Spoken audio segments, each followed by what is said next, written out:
Yo estoy convencido, cada día estoy más convencido de que siempre que nosotros abrimos la Biblia para leerla, para estudiarla, para meditarla, para enseñarla, para predicarla, Dios tiene algo que quiere decirnos, a lo cual siempre es necesario, es preciso prestar atención y asumirlo o tomarlo y meditarlo en nuestros corazones. Por eso, esta mañana quiero que vayamos al Evangelio de Juan en el capítulo 17.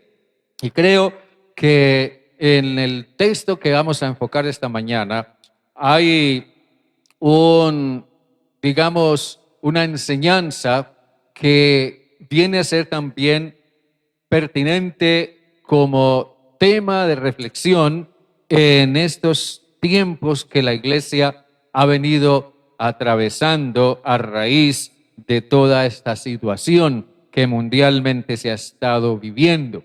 De modo que vamos a mirar en el capítulo 17 del Evangelio de Juan.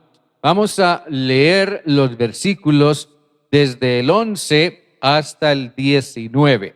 Capítulo 17, versículos 11 hasta el 19. Allí dice así: ya no estoy en el mundo, pero estos están en el mundo y yo voy a ti.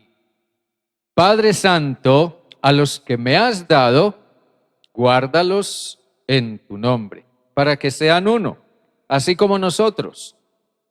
Cuando estaba con ellos en el mundo, yo los guardaba en tu nombre. A los que me diste, yo los guardé, y ninguno de ellos se perdió, sino el hijo de perdición, para que la escritura se cumpliera. Pero ahora vuelvo a ti, y hablo esto en el mundo para que tengan mi gozo completo en sí mismos. Yo les he dado tu palabra, y el mundo los odió porque no son del mundo, como tampoco yo soy del mundo. No ruego que los quites del mundo, sino que los guardes del mal. No son del mundo, como tampoco yo soy del mundo. Santifícalos en tu verdad. Tu palabra es verdad. Cuando tú me enviaste al mundo, así yo los he enviado al mundo. Por ellos yo me santifico a mí mismo, para que también ellos sean santificados en la verdad. Corrijo el versículo 18. Dice: como tú me enviaste al mundo, así yo los he enviado al mundo. Padre, gracias te damos por esta palabra. Señor Dios, que nuestros corazones estén abiertos para recibirla. No solo en nuestra mente, sino con todo nuestro ser, que podamos comprender, pero también escuchar la voz de tu Espíritu que nos habla y nos encamina a la obediencia y a la acción, basados en tu palabra. Que tu palabra haga en nosotros lo que tú quieres hoy, Señor. En el nombre de Jesús.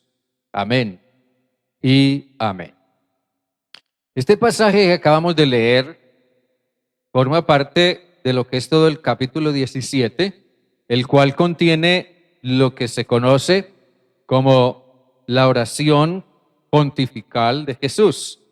Es una oración de las más largas que se conoce, que Jesús haya hecho y que haya quedado registrada de manera textual. Esos 26 versículos que componen la oración de Jesús aquí en este capítulo 17, al final de su ministerio, obviamente enfoca muchos aspectos, muchos temas están contenidos dentro de esa oración. En esa oración Jesús reconoce la obra del Padre en cuanto a las personas que Él pudo llevarlos al conocimiento de la verdad.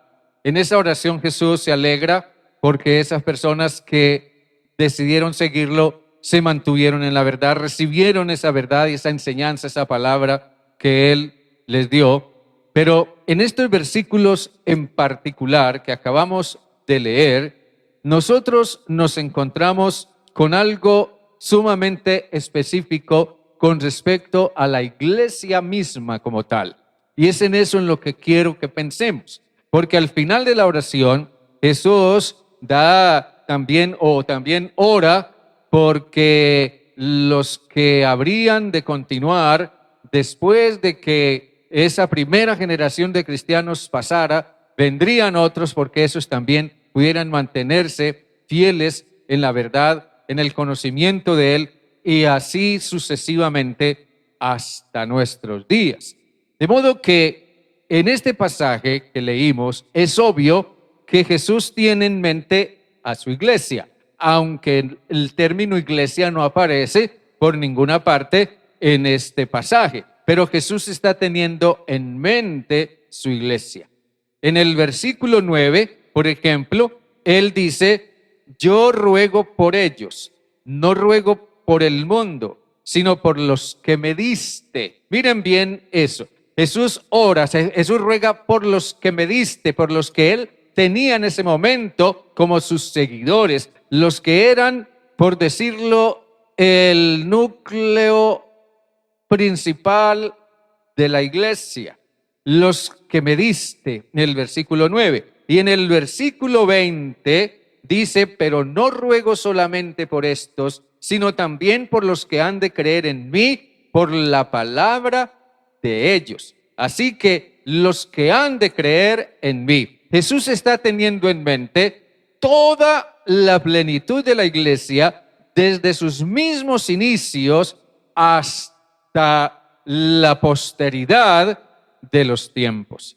Eso que Jesús está teniendo en mente al orar abarca los tiempos y la historia. Y quiero que tengamos bien presente eso. También el hecho de que la oración de Jesús es una oración de intercesión, es una oración de mediación, de Jesús el mediador delante del Padre. Por eso Él dice, yo ruego por ellos. Yo ruego por ellos, tanto por los que tengo ahora, por los que hay ahora, como también por los que habrá después y después y después. El ruego de Jesús al Padre es porque éste respalde a su iglesia en el mundo. Jesús no ruega porque la iglesia tenga poder. Jesús no ruega porque la iglesia tenga dinero, mucho dinero. Jesús no ruega porque la iglesia tenga grandes templos. Jesús no ruega porque la iglesia tenga renombre y reconocimiento.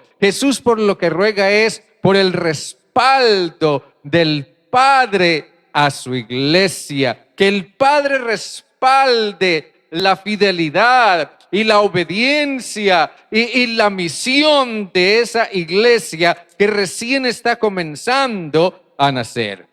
Observen ustedes, en el versículo 11 hay algo muy particular también. Dice, yo no estoy en el mundo, pero estos están en el mundo, y yo voy a ti, Padre Santo, a los que me has dado, guárdalos en tu nombre para que sean uno, así como nosotros. Observen ustedes ese versículo 11. Allí Jesús habla de estos. Dice, estos están en el mundo. Él está hablando, refiriéndose a su momento actual.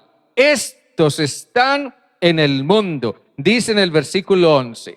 Pero también está el concepto mundo, que se repite muchas veces en toda la oración de Jesús. El concepto mundo. A Jesús, entre otras cosas, dice al final del versículo 11, le preocupaba y él oraba e intercedía por el Padre para que el Padre respaldara la unidad de su iglesia a través de los tiempos. Pero ese en realidad es un tema un tanto diferente que no es el que me ocupa en esta mañana. A lo que quiero referirme es que el término estos y el término mundo son dos cosas completamente diferentes. Es a lo que quiero referirme.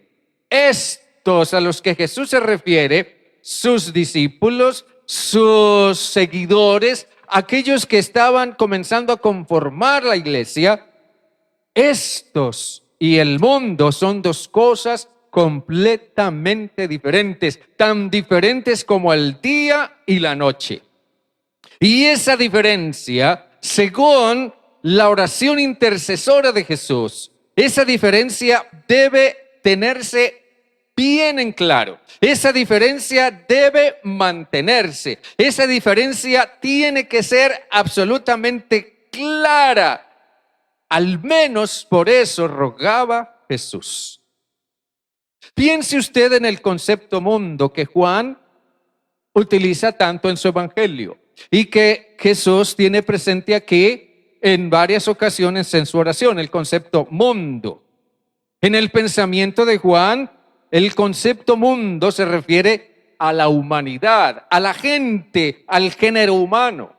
Pero más específicamente se refiere a un género humano impulsado por un espíritu de abierta, de premeditada y descarada oposición al Espíritu de Dios, a la voluntad de Dios, y no solamente un espíritu de oposición, sino también un espíritu abiertamente organizado y estratégicamente encaminado a oponerse a Dios.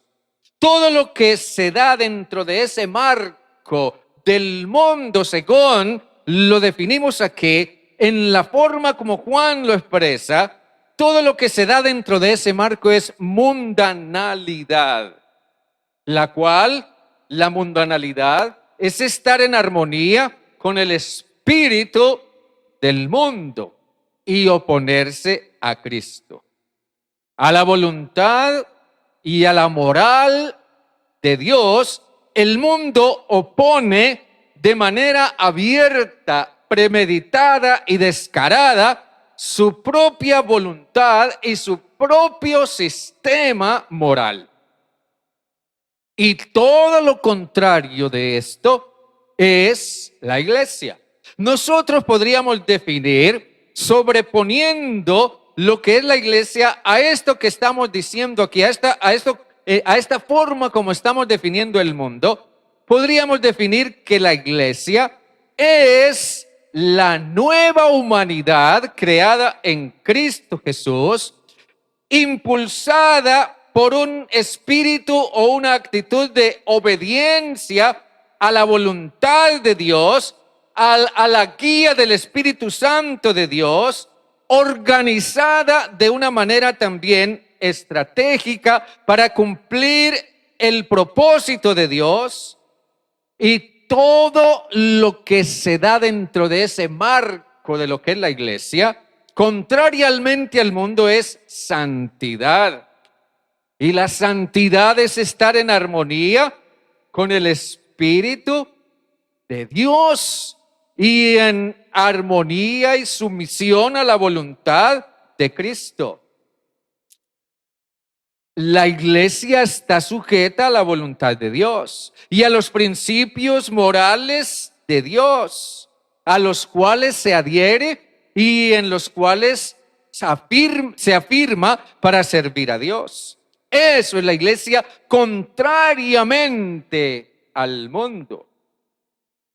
Así que esa diferencia tenía que ser absolutamente notoria, completamente notoria.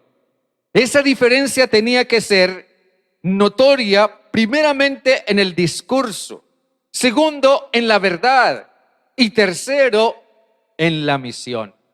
Cuando decimos que la diferencia tenía que ser notoria en el discurso, tiene que ver con lo que la iglesia habla, tiene que ser con lo que predicamos, tiene que ver con lo que predicamos, tiene que ver con lo que tratamos de comunicar, con lo que usted como hijo o hija de Dios habla, con lo que usted transmite a través de sus palabras y de sus acciones.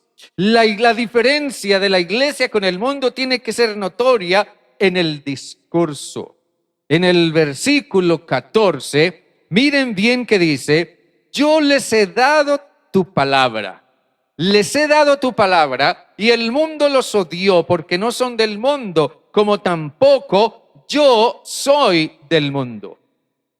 La iglesia, según eso, es un pueblo santificado en la palabra.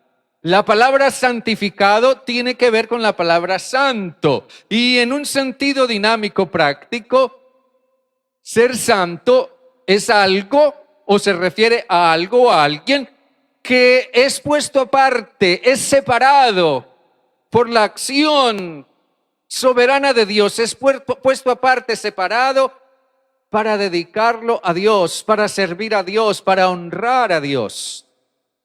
Así que una persona que es separada del mundo y es puesta aparte, viene a tener un propósito y una naturaleza diferente, porque ahora está destinado a servir a Dios, a honrar a Dios. Entonces es alguien diferente. La palabra santo básicamente significa o se refiere a algo o a alguien que es diferente en abierta oposición con otra cosa que es absolutamente distinta. De modo que la iglesia es un pueblo santificado en la palabra, un distintivo, o mejor, digamos esto de esta manera: la iglesia es administradora de la revelación de Dios. Miren bien esto que voy a decirles. La iglesia es administradora de la revelación de Dios. Recuerden que estamos diciendo la diferencia de la iglesia con el mundo tiene que ser notoria en el discurso, y la iglesia es administradora de la revelación de Dios. Claro, la revelación de Dios tiene que ver con muchas cosas, pero básicamente la iglesia es administradora de la revelación de Dios a partir de la experiencia personal de cada seguidor de Jesús. A partir de la experiencia personal de cada hombre o mujer que ha decidido seguir a Jesús, que en un momento dado tuvo un encuentro muy particular, singular, especial con Jesucristo, que es la verdad. Y eso transformó su manera de pensar y reencaminó sus pasos en la vida. El discurso de la iglesia es Cristo, pero más allá de eso, el discurso de la iglesia es Cristo salva. Y si queremos ir más allá, tendríamos que decir que el discurso de la iglesia es Cristo salva porque Él me salvó a mí. El discurso de la iglesia tiene que ser: no solamente Cristo es el Salvador, sino Cristo salva, y en verdad lo hace porque a mí me sacó de donde estaba, me encaminó por un camino y una vida nuevas, me dio una manera nueva de pensar y transformó o ha ido transformando profundamente muchas cosas dentro de mí. El discurso de la iglesia es: Cristo salva porque Él me salvó a mí. Un distintivo característico de la iglesia es que ha sido iluminada con la luz de la palabra de Dios, de tal manera que este hecho marcó nuestras vidas, dándoles un cambio radical. Observen ustedes que este hecho hace de la iglesia una comunidad diferente a cualquier otra comunidad. Solo la iglesia tiene el discurso que tiene. Solo la iglesia habla de lo que habla. Solo la iglesia predica lo que predica. Solo la iglesia puede decir: Cristo salva porque Él me salvó a mí. En ese sentido, Dios nos ha dado su palabra. Ahora, la palabra le ha sido dada a la iglesia por 3 razones: para que la guarde, para que la crea y para que la preserve. Entonces, definitivamente, tenemos que hacer algo con la palabra que Dios nos ha dado. Desde el momento en que Cristo Jesús me salvó. Y si yo estoy convencido de que soy salvo, porque un día yo vine a Cristo y le invité a entrar en mi vida, y entonces todo cambió en mí y el camino de mi vida llegó a ser un camino nuevo. Entonces eso implica que tengo un mensaje nuevo, que tengo una palabra nueva que decir, tengo una palabra nueva que hablar. Si nosotros hemos recibido esa palabra de Dios para compartirla al mundo, nosotros solamente podemos hacer dos cosas con ella. O nos olvidamos de esa palabra y no se la comunicamos a nadie, o simplemente la vivimos día a día, siendo en ese hecho completamente diferentes a todo el mundo. Todo esto quiere decir que la Iglesia de Cristo es una comunidad cuya vida se desarrolla a partir de la palabra de Dios. Los hombres y las mujeres de las que nos habla, por ejemplo, el Nuevo Testamento, digamos en el capítulo 2 del libro de los Hechos, allí se nos habla de hombres y mujeres, de personas que un día abandonaron sus falsas filosofías, abandonaron sus puntos de vista de la vida, abandonaron sus perspectivas de la vida, porque los encontraron huecos y sin propósito.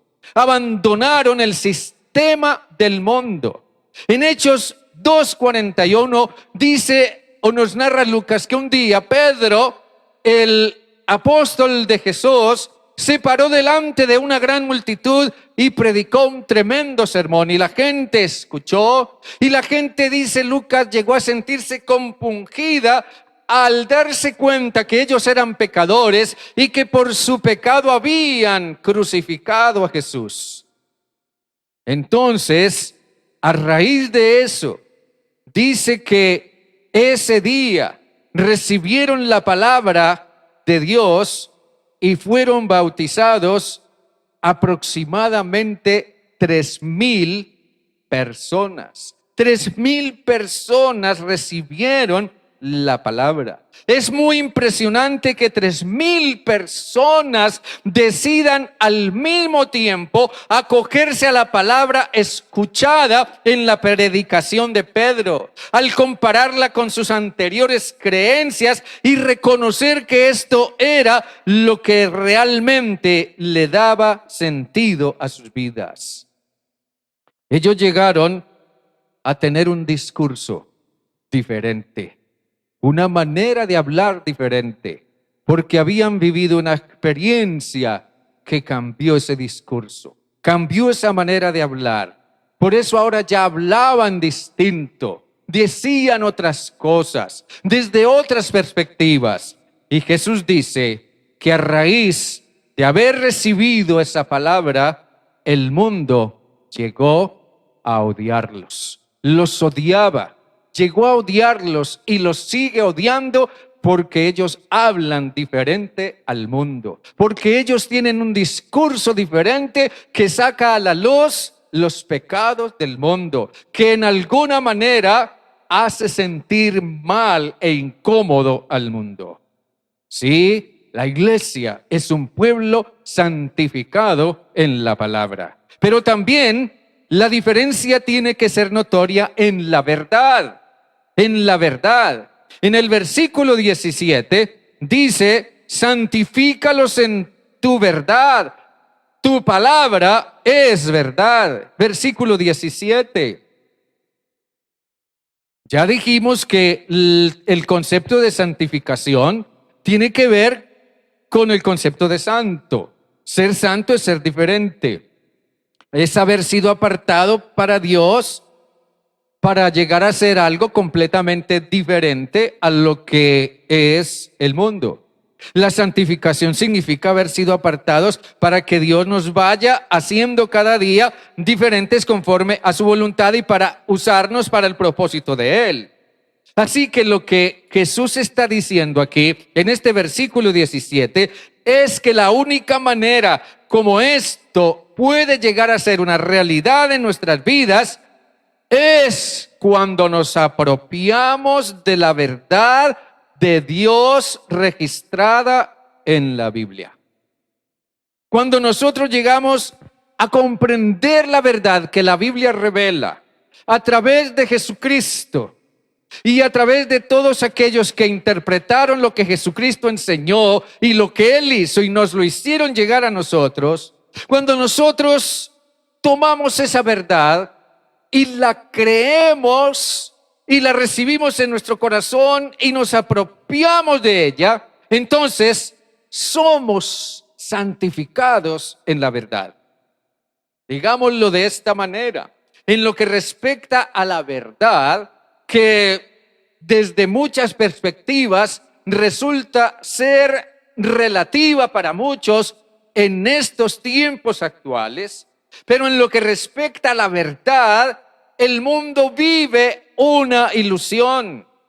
Los puntos de vista del mundo son inevitablemente un problema para muchos de nosotros si no contamos con una forma segura de contrarrestarlos y sobreponernos a esa influencia de lo que el mundo llama verdad. Cierto escritor cristiano, en un libro de ética cristiana, él decía lo siguiente, refiriéndose a este problema. Él decía, el mundo vive según lo que cree que es la verdad, en base a valores y estándares que carecen de valor, pero que son tenidos en gran estima por el mundo. Esos estándares, esos valores que el mundo promulga y promueve, son cosas que en el mundo son tenidas como lo más sublime y en gran estima. Para ellos eso es algo esencial. No obstante, Jesús dijo en el Evangelio de Lucas que lo que los hombres tienen por sublime delante de Dios es abominación. Lo que los hombres honran y aquello a lo que ellos le dedican todo su afecto y su apego llega a ser algo que Dios rechaza porque Dios es santo. Lo que los hombres tienen por sublime delante de Dios es abominación. Ante el sistema moral que el mundo proclama, la iglesia contrapone el sistema moral de Dios. Y allí es donde está el problema. Y allí es donde está el conflicto más grande. Allí es donde ha estado presente a través de la historia el conflicto entre la iglesia y el mundo. Allí es donde muchas veces la iglesia desafortunadamente ha sucumbido al diluirse en las propuestas del mundo. Allí es donde ha estado el conflicto y allí es donde está hoy de una manera latente el conflicto entre la iglesia del mundo. ¿De qué manera la iglesia puede de una forma fiel contraponer el sistema moral de Dios al sistema moral del mundo? Bueno, ante todo la iglesia tiene que conocer cabalmente lo que piensa y lo que plantea el mundo. Tiene que conocer lo que piensa y plantea el mundo y también conocer lo que Dios piensa acerca de lo que piensa y plantea el mundo. La iglesia tiene que saber y conocer cuál es el sistema moral que el mundo sigue oponiendo al sistema moral de Dios y tiene que saber también cómo Dios ve esos planteamientos que la humanidad hoy sigue estableciendo. Porque Dios todo eso lo ve de la manera como realmente es. Puede ser que el mundo dice, no es que es que para nosotros esto es lo que nos gusta, esto es a lo que tenemos derecho, esto es lo que nos complace, esto es lo que queremos, es lo que queremos ser, esto es lo que a nosotros nos parece bien. Y Dios dice, bueno, está bien, pero ante mis ojos lo que ustedes dicen y piensan realmente tiene el verdadero sentido que debe tener. Debemos conocer también el sistema moral que el mundo plantea con tanta claridad y con tanta firmeza que aun cuando estemos escuchando esas mentiras encantadoras, siempre sabremos que son mentiras y que están equivocados. En estos días pasados ha sido una noticia bastante conocida el caso de un juez en la ciudad de Cartagena que en vista tanto de su investidura como también de su convicción como cristiano, se negó a casar a 2 lesbianas. Yo creo que lo que este juez hizo es un ejemplo y es una muestra de valor inmensamente grandes. Pero ese ejemplo de valor desató una ola terrible de oposición y de ataques y de insultos y de una cantidad de cosas. Algunos han llegado a proponer que se despoje a ese juez de su investidura. Otros piensan que él actuó de manera adecuada en vista de su objeción de conciencia. Pero yo les diré esto, hermanos y hermanas, esta mañana. Pase lo que pase con ese juez, haga lo que haga la justicia con ese juez mañana o pasado, sea cuales sean las instancias a las que eso llegue, el efecto que ese hombre hizo es grande y seguirá siendo grande. Los medios de comunicación buscan que se preste atención a lo que ellos dicen y a la manera como ellos interpretan un hecho como ese. Pero nosotros tenemos que ver lo que Dios está haciendo. Y según lo que ese juez hizo, abocando su convicción cristiana, Dios sigue hablando a esta generación y diciéndoles: eso no está bien delante de mis ojos. Eso no está bien. Sí, la iglesia es un pueblo santificado en la verdad de Dios. Y en tercer lugar, la diferencia con el mundo por parte de la iglesia tiene que ser notoria también en la misión. En el versículo 18 dice, versículo 18, como tú me enviaste al mundo, así yo los he enviado al mundo. Como tú me enviaste al mundo, así yo los he enviado al mundo. Esto deja en claro, con toda evidencia, que es obvio, algo que no debemos ignorar, que es obvio que el mundo tiene una misión contraria a la iglesia. El mundo tiene una agenda contraria a la de la iglesia. Sea cuales sean las formas en las que el mundo está tratando de establecer su agenda política, su agenda espiritual, entre comillas, su agenda moral, su agenda social, pero es una agenda contraria a la agenda de la iglesia. Tiene una misión contraria a la misión de la iglesia. Jesús no envió a la iglesia a construir grandes catedrales. Jesús no envió a la iglesia a levantar grandes sistemas eclesiásticos. Jesús no envió a la iglesia a establecerse como un poder que llegara a dominar el mundo. Jesús envió a la iglesia a influir por medio de su notoria diferencia.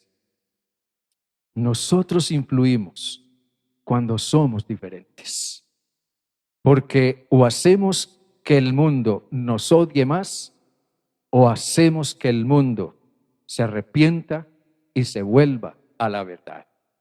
Pero sea como fuere, nuestra diferencia, nuestro discurso diferente, nuestra visión diferente, nuestra actitud diferente, nuestra verdad diferente, es una influencia que el mundo encontrará imposible de ignorar.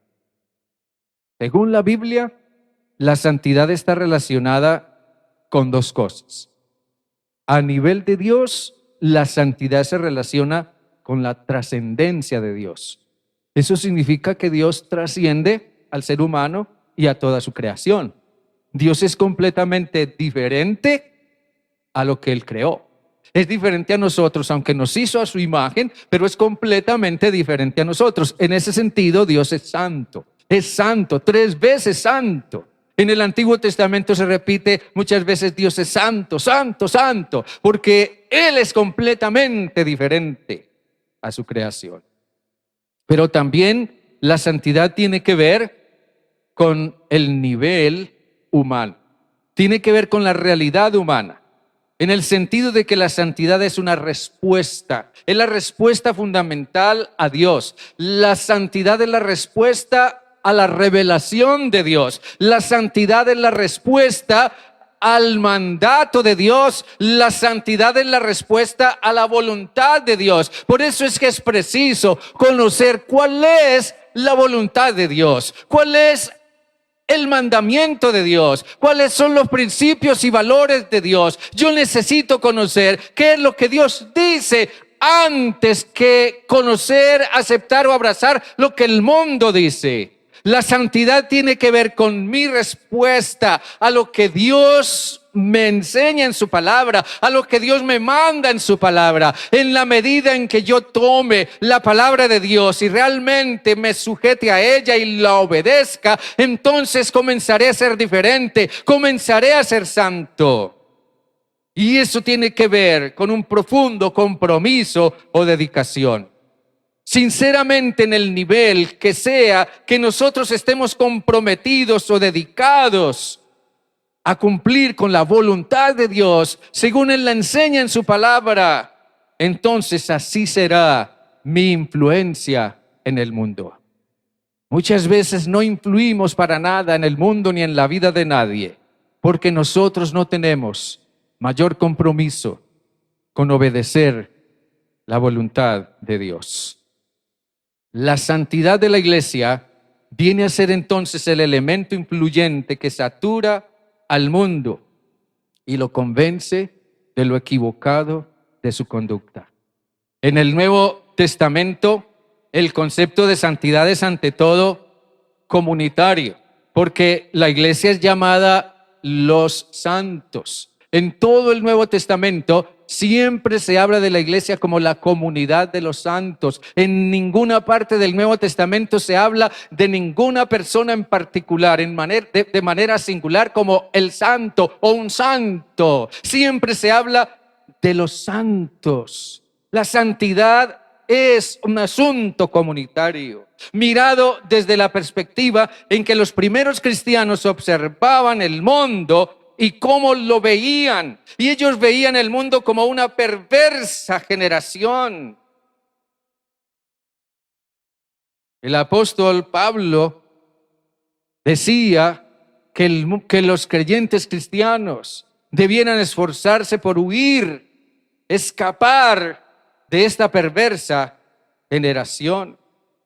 Y este concepto se hace comprensible en el sentido de que ellos encontraron mejor no participar, no asumir más la conducta inmoral, no acogerse a la actitud necia y egocéntrica y materialista de la sociedad humana que les rodeaba. Ellos encontraron mejor apartarse de todo eso y ser diferentes para vivir conforme a la enseñanza de la palabra de Dios. Por eso el apóstol Pedro aconsejaba: no vivan más el tiempo que resta en la carne conforme a las pasiones humanas, sino conforme a la voluntad de Dios. Baste ya el tiempo pasado para haber hecho lo que agrada a los gentiles, andando en lascivias, en placeres, en borracheras, en orgías, en disipación y en abominables idolatrías. Era el consejo de Pedro a la iglesia. El creyente cristiano debe ser alguien diferente por causa de su conciencia. Tiene que serlo también por causa de su compromiso con Cristo y porque un día Dios le dio la oportunidad de comenzar una vida nueva en una relación personal con Jesús. Entonces, la santidad es el estilo de vida de la iglesia. Es interesante imaginar lo que Jesús trató de decir cuando oraba: no te ruego que los quites del mundo, sino que los guardes del mal. Si nosotros pudiéramos hacer una paráfrasis de esas palabras de Jesús, podríamos decir que Jesús estaba orando y pidiéndole al Padre que respaldara la fidelidad y la obediencia de su iglesia en el mundo, y que estaba diciéndole o pidiéndole: Padre, te ruego que cada vez que tus hijos entren en contacto con el mundo, sean de buena influencia. Que cada vez que tus hijos y tus hijas entren en contacto con el mundo, se porten bien. Que cada vez que tus hijos y tus hijas entren en contacto con el mundo, sean honestos. Que siempre que entren en contacto con el mundo, se lleven bien con la gente. Que siempre que entren en contacto con el mundo, demuestren integridad, que sean fieles esposos y esposas, que eduquen sabiamente a sus hijos y a sus hijas, que siempre que entren en contacto con el mundo, hagan negocios transparentes y traten con justicia y con sincero amor a su prójimo. En los comienzos mismos de la era cristiana, muchas personas pensaron que la mejor manera de apartarse de la sociedad que consideraban corrupta y perdida era yéndose lejos a las cuevas o encerrándose en un monasterio. Pero el problema era que perdían todo contacto con el mundo. Pero Jesús oró y dijo: Padre, yo necesito mi iglesia en el mundo para que vean lo que son los cristianos, para que vean lo que son aquellos que me siguen. Sí, Padre, yo no te ruego que los quites del mundo, pero sí que los guardes del mal. La iglesia tiene que marcar una diferencia notoria con el mundo. Porque la iglesia es un pueblo santificado en la palabra. Porque la iglesia es un pueblo santificado en la verdad. Y porque la iglesia es un pueblo enviado a influir en el mundo. La iglesia es, en realidad, podríamos llamarlo un ejército espiritual. Las armas de la iglesia son la verdad y la moral cristiana. Los principios y los valores morales de Dios, expresados en un discurso sincero y en una forma de vivir congruente con la verdad. Pablo decía a los Corintios, en el capítulo 10, los versículos 3 hasta el 5, aunque nosotros andamos en la carne, no militamos según la carne, porque las armas de nuestra milicia no son carnales, sino poderosas en Dios para la destrucción de fortalezas, derribando argumentos y toda altivez que se levanta contra el conocimiento de Dios y llevando cautivo todo pensamiento a la obediencia a Cristo. La iglesia enfrenta una batalla terrible con el mundo. Sí, y ha sido siempre así. Desde cuando Jesús la instauró hasta el día de hoy, la iglesia enfrenta una batalla terrible con el mundo, con los antivalores, con los enemigos de Dios, con aquellos que quieren establecer su propia agenda moral. Pero la iglesia está llamada a continuar adelante proclamando lo que es la verdad de Dios. Por eso se requiere de hombres y mujeres valientes, de hombres y mujeres valientes que, como Pedro, en el momento en que el consejo judío lo llamó a cuentas y le dijo que no hablara más, que no predicara más, que no hablara de Cristo, que no hablara de las cosas que Jesucristo enseñó y de las cosas que dijo. Pedro se paró firmemente delante de aquel concilio judío y les dijo con toda convicción, les dijo simple y sencillamente, les dijo, juzgad si es justo delante de Dios obedecer a vosotros antes que a Dios, porque no podemos dejar de decir lo que hemos visto y oído. La iglesia no puede sustraerse de su discurso, ni de la verdad de Dios, ni de la misión que Dios le encomendó. Hoy como nunca necesitamos recordar eso y reafirmarnos en lo que Dios quiere que su iglesia sea en el mundo. Al fin de cuentas, nosotros fuimos también llamados porque también fuimos en algún momento del mundo, pero Jesús nos sacó de allí, nos restauró, nos perdonó, nos dio una vida nueva y nos encaminó en su voluntad. Por eso nosotros somos llamados a ayudar a salir a aquellos que aún están en el mundo, atrapados en la esclavitud del mundo, para que conozcan también la verdad de Dios. Que el Señor nos use para hacer sal y luz en el mundo, porque el mundo lo necesita. A Él sea la honra y la gloria en Cristo Jesús. Amén y amén. Dios bueno, te alabamos, Padre, y te exaltamos. Gracias, Dios, te damos por el llamado que esta palabra nos hace. Te damos gracias por lo que Jesús estableció para su iglesia. Y cada vez nos damos más y más cuenta que necesitamos ser esos hombres y mujeres valientes y decididos, comprometidos, conscientes de que somos llamados a ser diferentes. Yo te ruego, Padre, que nos santifiques más y más, que santifiques a tu iglesia, que levantes a tu iglesia, Padre, para que de una manera profética continúe, Señor Dios, levantando su discurso nuevo.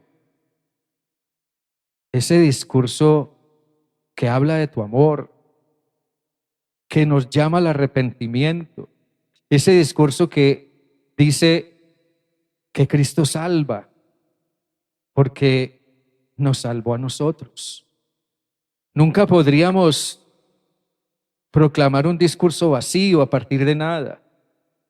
Decimos lo que decimos y predicamos lo que hemos de predicar a partir de nuestra propia experiencia. Padre, haz que tu iglesia se levante y hable y proclame tu verdad. Haz que tu iglesia, Señor, se levante y que como pueblo santificado en la verdad, Señor Dios, mantenga firme de una manera valiente lo que son tus valores y tus principios ante un mundo que insiste en cambiarlo y poner todo patas arriba.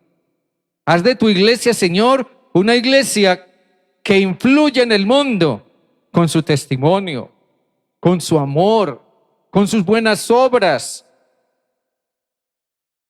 con su ejemplo. Padre eterno, hoy nosotros somos llamados a marcar una diferencia notoria, porque somos el pueblo de Dios. Que así sea con todos y cada uno de nosotros. Padre, en tus manos estamos. Sí, nuestro ruego también es, Señor, santifícanos en tu verdad y toma nuestras vidas y úsalas para tu honra y para tu gloria. En el nombre de Jesús, amén y amén. Dios me les bendiga grandemente.